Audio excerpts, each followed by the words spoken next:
제가 대학교를 다닐 때는요, 전국이 혼란한 시대였습니다. 광주 민주화 항쟁이 일어났고요. 또 그것을 무력으로 진압하면서 많은 사람들이 피를 흘렸던 그런 역사를 가지고 있었습니다. 그래서 그때 당시에 제가 대학을 들어가니까 학교에서 수업하는 일수보다 데모 나가는 일수가 더 많을 정도로 많은 젊은이들이 데모에 가담을 했는데, 제가 다닌 그 신학교의 그 정문 옆으로요, 개울이 흘렀습니다. 그래서 개울이 적어도 한 10m 정도는 되는 그래도 비교적 큰 개울이었습니다. 근데 저희가 시위를 나갈 때면 늘 정문으로 나가는데 전경 대대가 저 개울 뚜구에서 이쪽으로 이렇게 정문 쪽으로 올라오는 거예요. 왜 올라오냐면 학생들이 나가잖아요. 그럼 전경들이 올라와서 조그만 다리가 있는데 그 다리로 넘어오면 완전히 포위되는 거예요. 그래서 젊은 학생들 몇 명을 뽑아서 특별 결사대라 그래가지고 죽어도 이 다리를 사수해야 된다.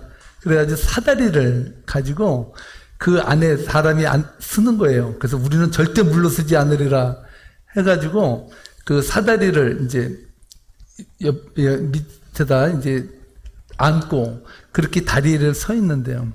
제가 한 3번째 줄에 섰습니다. 3번째 줄에 섰는데, 오는 전경은 막을 수 있는데 체류탄은 못 막겠더라고요. 그러니까 이 사다리를 들고 있는데 체류가스를 던지니까, 쏘니까 눈물 콧물이 나오는데 앞이 안 보이는 거야. 앞이 누가 오는지도 모르고 어떻게 사수는 해야 되겠는데 도저히 죽을 것 같은 거예요. 숨이 안 쉬어져서. 그래서 그 다리 위에 섰다가 기어서 거의 오다시피 도망갔던 기억이 있는데, 참 그때 암울한 시대를 살았어요. 근데 그 당시 기독 청년들이 가장 많이 봤던 성경이 있었는데 아모스서였습니다. 아모스서. 아모스는 어떠한 선지자는 정의의 선지자였거든요. 그래서 아모스가 뭐라고 외쳤냐면 정의가 강같이 흐르게 하라 이렇게 말했거든요. 정의가, 이 불의한 세상을 하나님의 정의가 흐르도록 하라. 이 말이 젊은이들의 기독교 청년들의 가슴을 뜨겁게 했습니다.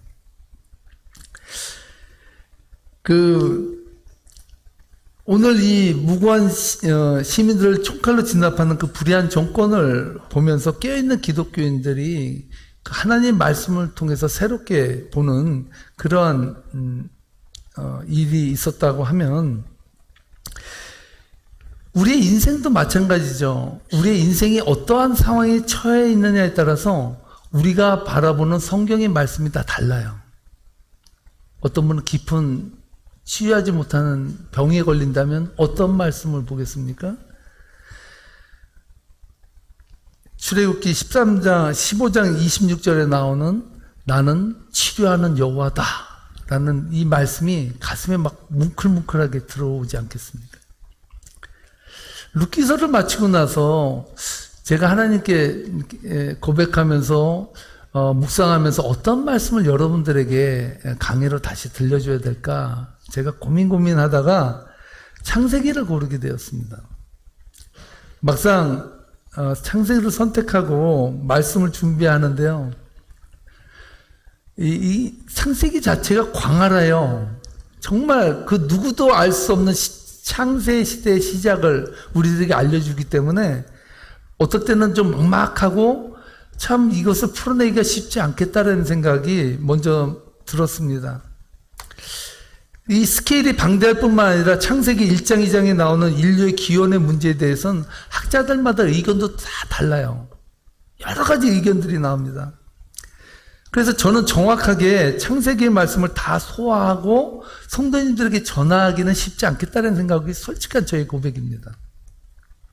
그러나 이번에 제가 창세기 강의를 통해서 여러분들에게 드리고자 하는 작은 바람이 있다면, 이 창세기의 말씀이 딱딱하지 않고 여러분들 앞으로 다시 읽을 때 흥미롭고 재미있게 읽을 수만 있다면 저의 사명은 거기까지다라고 생각을 하니까 마음이 편해지는 거예요. 제가 뭐 깊은 학자도 아니고 그렇다고 해서 방대한 하나님의 세계를 제가 계시로 다 본 것도 아니기 때문에 여러분들에게 창세기가 재밌는 책이다, 참 은혜롭다라고만 느껴진다면 저로서는 사명을 다했다라고 생각합니다. 불의에 한가하던 시대에 많은 청년들이 가슴을 뜨겁게 했던 말씀이 아모스서였다고 한다면, 창세기에 많은 관심을 가졌던 성경의 시대가 있었어요. 그때가 어느 시대인지 아십니까?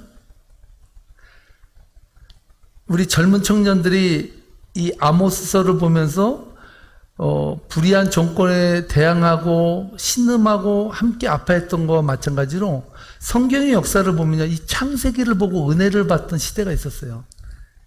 그때가 언제냐 하면 바벨론 포로기에서 해방되고 이스라엘 백성들이 포로에서 다시 귀환하면서 고레스의 칙령에 의해서 해방돼서 돌아오는 그 시점에 이스라엘 백성들이 가장 많이 흥미를 가졌던 책이 창세기라고 합니다. 민경구 교수가 쓴 다시 읽는 창세기를 보니까 바벨론 포로기에서 해방된 백성들이 새로운 나라를 꿈꾸며 가장 큰 관심을 가졌던 책이 창세기라고 말을 하는데요. 그 이유는 나라를 잃은 백성으로 살아가던 백성들이 바로 창세기에서 희망을 찾았다고 합니다. 이 창세기가 쓰여진 배경이 중요한데요. 창세기는 태초가 시작되면서부터 쓰여진 책이 아닙니다. 많은 사람들은 생각해요. 창세기가 언제 쓰여졌냐? 그러면 하나님께서 천지를 창조하시고 나서 바로 그때부터 하나님이 천지를 창조하셨다 이렇게 쓴다고 생각하는데 그건 착각이에요. 성경의 창세기는요, 태초를 말하지만 창세의 시대 때 쓰여진 책이 아니에요. 언제 쓰여졌냐? 이스라엘 백성들이 400년의 애굽의 노예 생활 속에서 극심한 고통을 당하던 그 민족들이 해방돼서 출애굽해서 광야로 들어가서 그 광야 길에서 하나님께서 채워주시는 만나와 메추라기를 먹으면서 그 40여 년간의 광야 길을 걷던 이스라엘 백성들의 고백 속에서 쓰여진 책이 창세기라는 거예요. 바로 창세기가 쓰여진 배경은 이스라엘 백성들이 삶의 자리에서 경험하고 만난 하나님이 배경이 되었던 것입니다. 그 하나님이 누구시냐? 이스라엘 백성들을 400년의 종살이에서 해방시켜 주신 하나님.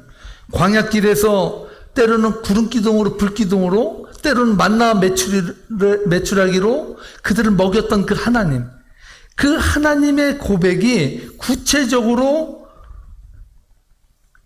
질문하기 시작하면서 쓰여졌다 그런 거예요. 하나님이 어떤 분이냐? 하나님이. 저는 우리가 주목해야 될 점이 바로 이 부분이라고 생각하는데요.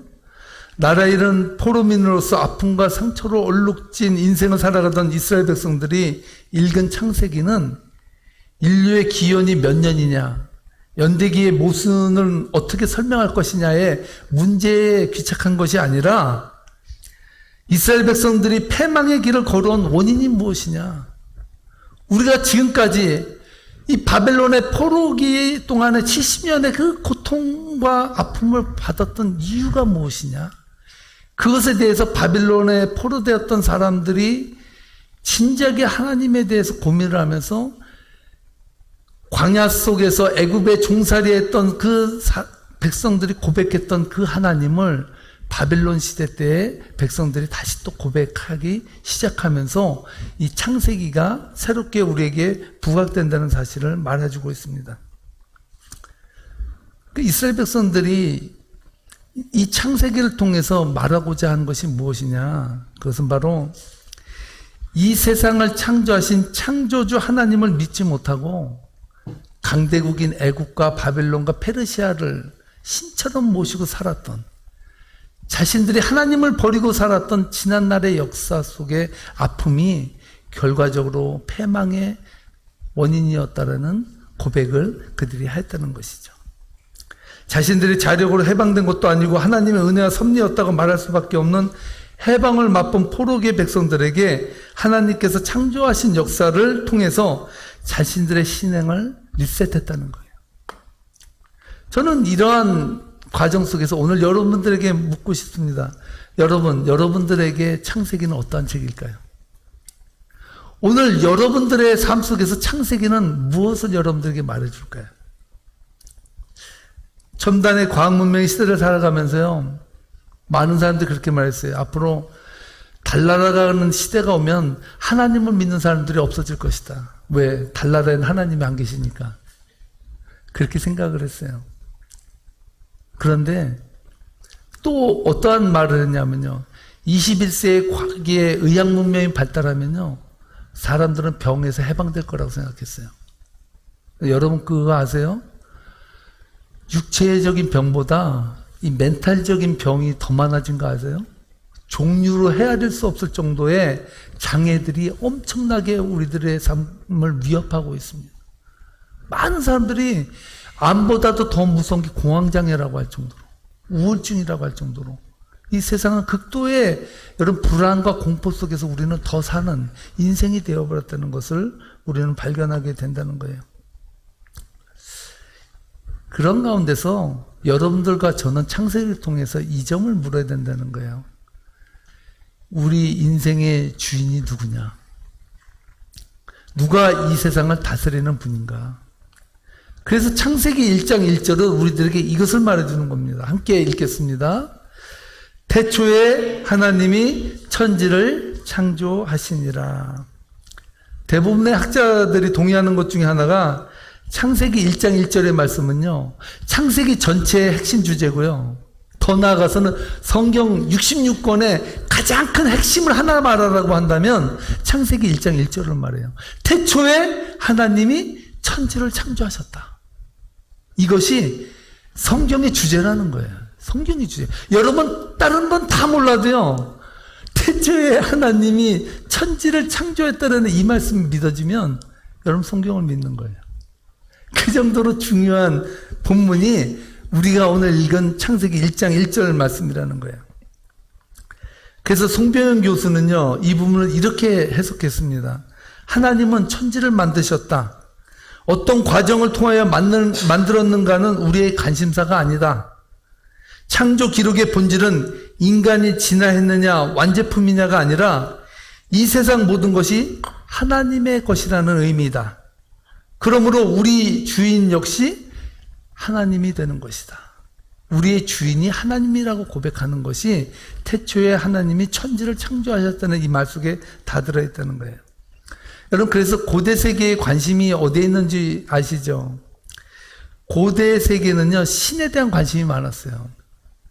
그래서 많은 문명이 발달한 곳일수록 신화가 많았어요. 신화.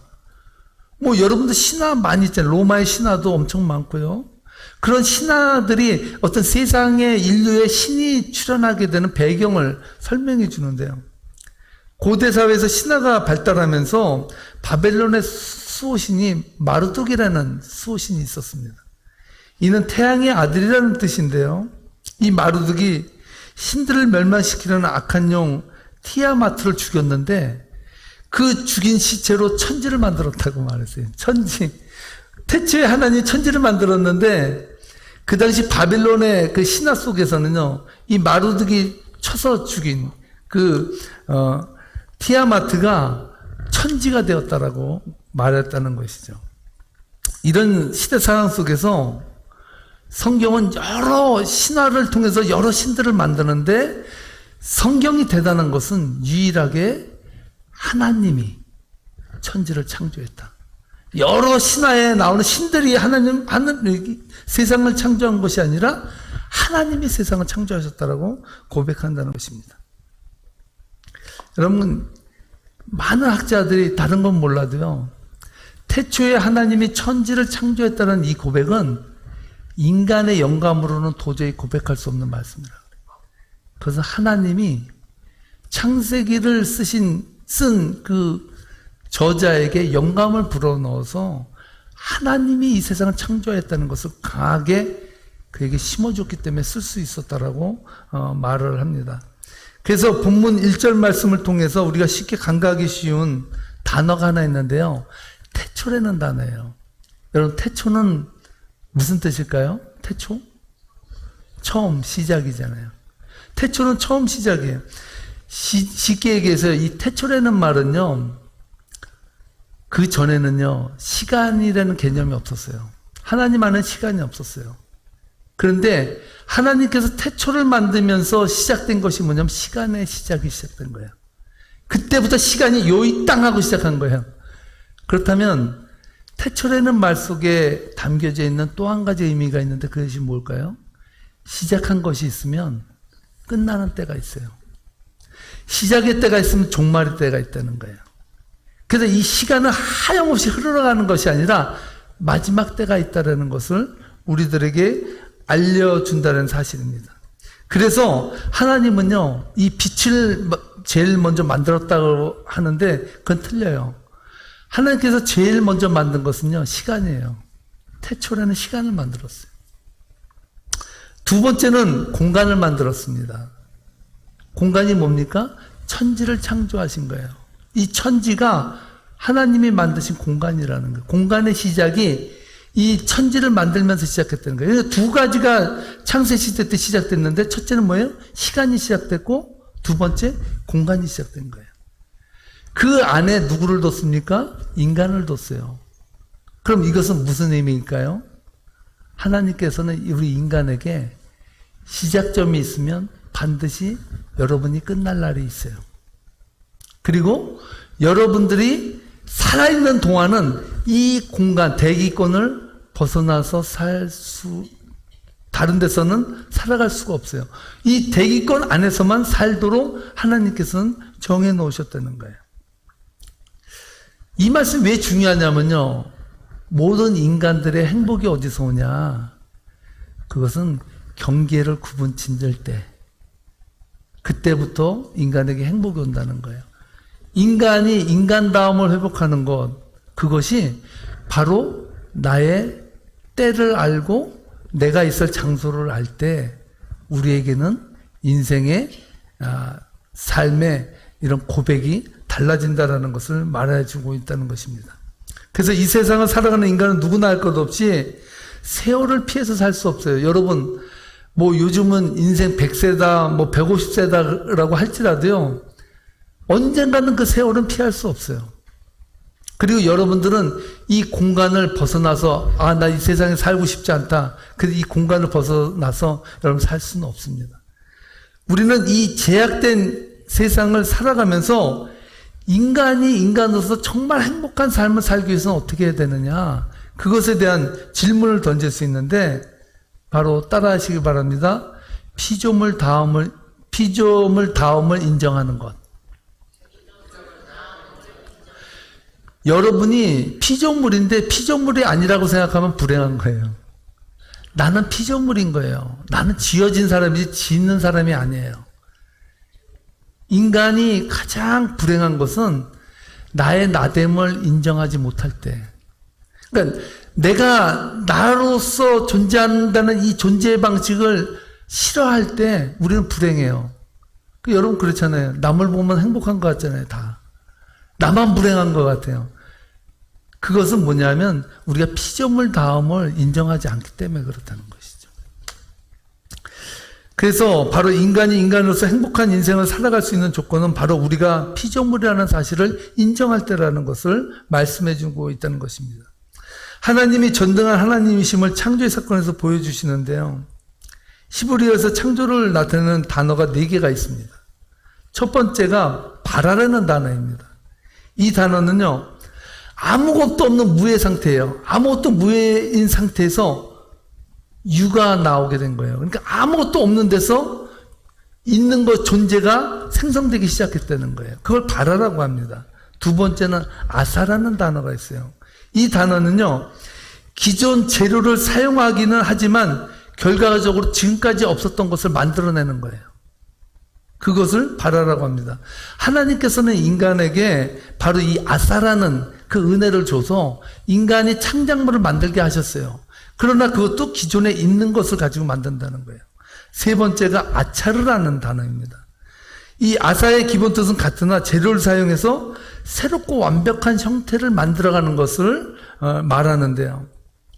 이 예가 뭐냐면 토기장이가 흙으로 토기를 만드는 것, 그것을 바로 아차르라고 말하는 것입니다. 마지막으로 바나입니다. 이 바나라는 단어는요, 쉽게 얘기하면 성을 쌓듯이 있는 것을 차곡차곡 쌓아가는 것, 그걸 만들어가는 것을 바나라고 한다는 것입니다. 여기서 여러분들에게 말씀드린 아사라나 아차르나 바나라는 단어에 공통점이 한 가지 있어요. 그것은 뭐냐면 있는 것에서 무엇인가를 새롭게 만들어내는 거예요. 그런데 이 무에서 유를 창조하신 그 창조의 바라는요, 바로 없는 것에서 창조하신 거거든요. 그 창세기에서 태초에 하나님이 천지를 창조하셨다고 할 때 이 창조라는 것은 바로 없는 것에서 있는 것을 창조했다는 이 단어를, 바라라는 단어를 사용한다는 것입니다. 그래서 성경에 등장하는 첫 번째 동사는 바로 이 창조하다라는 동사인데요. 이것을 히브리어로 바라라는 말을 사용한다는 것입니다. 그래서 신학자 루이스 벌코프는요, 창조를 이렇게 정의했습니다. 창조란 태초에 이미 존재하던 재료를 사용함 없이 보이는 우주와 보이지 않는 우주를 만드시고 하나님 자신과 구분되지만 항상 하나님께 의존하는 존재를 만드신 하나님의 자유로운 행위다 라고 말해요. 쉽게 말해서 없는 것에서 있는 것을 만드시는 그것이 바로 창조다라고 고백하고 있다는 것입니다. 그래서 저는 오늘 이 말씀을 통해서 이렇게 고백하고 싶습니다. 믿음이란 무엇이냐? 우리가 믿는다라고 할 때 믿는 것은 무엇이냐? 그것은 무에서 유를 창조하신 하나님이 이 세상을 창조했다라는 그 고백이 바로 믿음의 고백이라는 것을 오늘 본문을 통해서 우리는 알 수 있다는 것입니다. 그래서 하나님의 창조가 믿어지면 이 세상에 못 믿을 것이 없다는 거예요. 여러분, 안진뱅이가 일어나는 사건이나 소경이 눈을 뜨는 사건, 암이 치유되는 사건은요, 하나님이 천지를 창조했다라는 이 믿음 위에 쓸 수가 없어요. 이것보다 대단한 믿음은 없다는 것이죠. 그래서 히브리서 기자는요, 히브리서 11장 3절 말씀에서 이렇게 고백합니다. 믿음으로 모든 세계가 하나님의 말씀으로 지어진 줄을 우리가 아나니 보이는 것은 나타난 것으로 말미암아 된 것이 아니니라, 이렇게 말하고 해요. 믿음으로 모든 세계가 지어진 것을 우리가 알고 있다라고 고백하고 있다는 것입니다.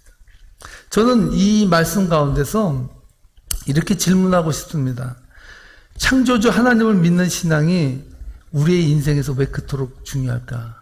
오늘 창세기 1장 1절에서 태초에 하나님이 천지를 창조했다고 말씀하고 있는데, 그렇다면 왜 이 태초에 하나님이 천지를 창조했다는 이 창조 신앙이 왜 우리에게 중요할 것인가? 그것을 저는 여러분들에게 세 가지를 들어서 말씀을 드리고 마치려고 합니다. 첫 번째로, 믿음의 사람들로 하여금 보이는 현상에 얽매여 살아가지 않게 만들어준다는 사실이에요. 태초에 하나님이 천지를 창조하셨다는 것은 보이지 아니한 세계를, 무에서 유를 창조하신 하나님의 역사를 믿고 나가는 것이에요.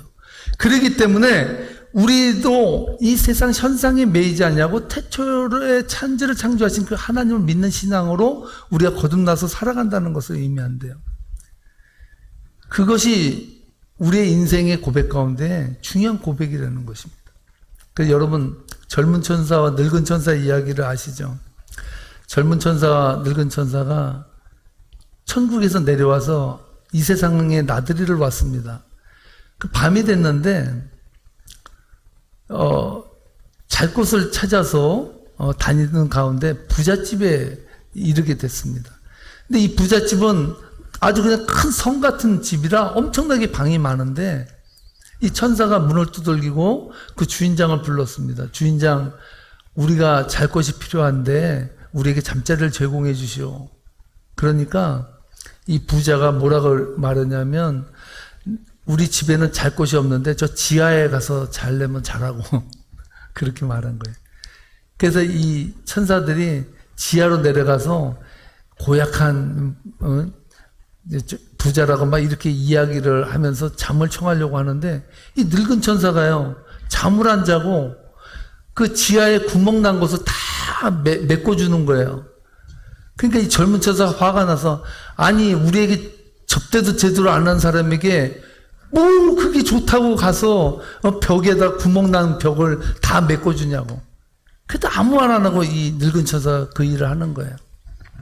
그래 그 다음 날이 됐습니다. 또 길을 걷는데 이번엔 아주 가난한 집에서 유하게 됐어요. 근데 이 가난한 집에 유하는데 이 주인이 얼마나 좋은지 안방을 내주고 자기가 허스름한 방에 가서 자는 거예요. 너무나 고맙고 아주 기뻐했죠. 근데 그 다음날 일이 벌어진 거예요. 이 가난한 집에 소가 죽은 거예요. 애지중지하던 소가 죽은 거예요.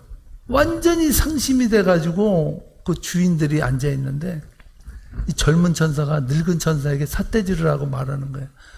아니 어떻게 부잣집에 가서는 구멍난 벽에다가 시멘트를 발라가지고 그 구멍을 메꿔주더니 아니 어떻게 이 가난한 집에 소는 죽게 가만히 내버려두냐고. 당신 이래도 천사냐 이렇게 따졌습니다. 그때 이 늙은 천사가 그렇게 말을 해요. 내가 그 부잣집에 가서 자려고 누워있더니 구멍난 그 곳으로 안을 보니까 금은보화가 엄청나게 쌓여 있잖아. 그 부자가 그거 보면 어떡해. 걱정이 돼가지고 그걸 발랐어. 내가 보지 못하게. 그러면 왜 가난한 집에 그 소는 왜 죽였냐. 그러니까 늙은 천사가 그러는 거야. 내가 간밤에 하나님이 보낸 사자가 이 집에 아내를 데려간다고 왔는데 꼭 데려간다고 하니 어떻게 하겠나 내가. 그럼 사람은 놔두고 소를 데려가라 그랬다고. 그 소를 데려간 거예요. 그러면서 늙은 천사가 이 말을 해요. 여보게 젊은 천사, 보이는 게 다가 아니라네. 여러분 우리가 이 세상을 살면서 참 우리는 부족하기 때문에 늘 현상을 보고 판단을 해요.